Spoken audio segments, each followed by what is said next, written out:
কয়লা পাচার মামলায় ইডি স্ক্যানারে রয়েছেন মনোরঞ্জন মণ্ডল, বিতর্কিত পুলিশ কর্তা।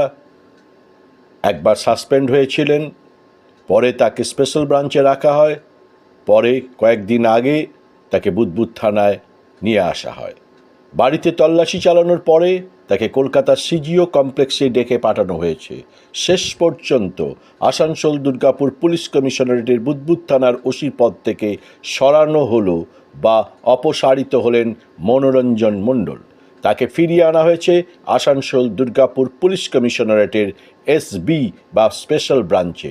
এই মর্মে মঙ্গলবার রাতে আসানসোল দুর্গাপুর পুলিশ কমিশনারের স্বাক্ষরিত একটি নির্দেশিকা বেরিয়েছে। তাতে বলা হয়েছে, গত 27শে জানুয়ারি মনোরঞ্জন মণ্ডলকে বুদবুদ থানার ওসি পদে পাঠানোর নির্দেশ বাতিল করা হচ্ছে, তাকে এসবিতে ফেরত পাঠানো হচ্ছে।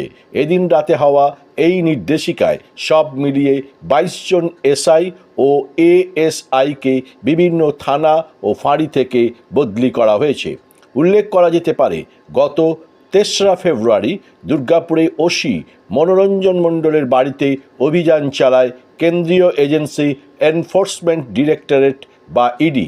সেদিন সব মিলিয়ে 9টি জায়গায় ইডি অভিযান চালায়।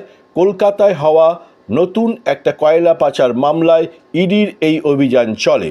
তারপর সোমবার সেই মামলায় ইডি কলকাতায় তলব করে মনোরঞ্জন মণ্ডল, 2 কয়লা কারবারি চিন্ময় মণ্ডল ও কিরণ খাঁকে।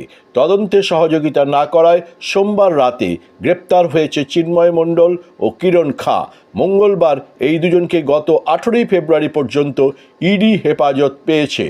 তারপর এদিন রাতে মনোরঞ্জন মণ্ডলকে ওসি পদ থেকে অপসারণ করা খুব তাৎপর্যপূর্ণ বলে ওয়াকিবহাল মহল মনে করছে। ওয়াকিবহাল মহলের মতে, মনোরঞ্জন মণ্ডল পুলিশ কর্তাকে হয়তো ইডি তাদের নিজেদের হেফাজতে নিতে পারে এই কয়লা মামলার শেষ দেখে ছাড়ার জন্যে, কারণ ভোট আসছে।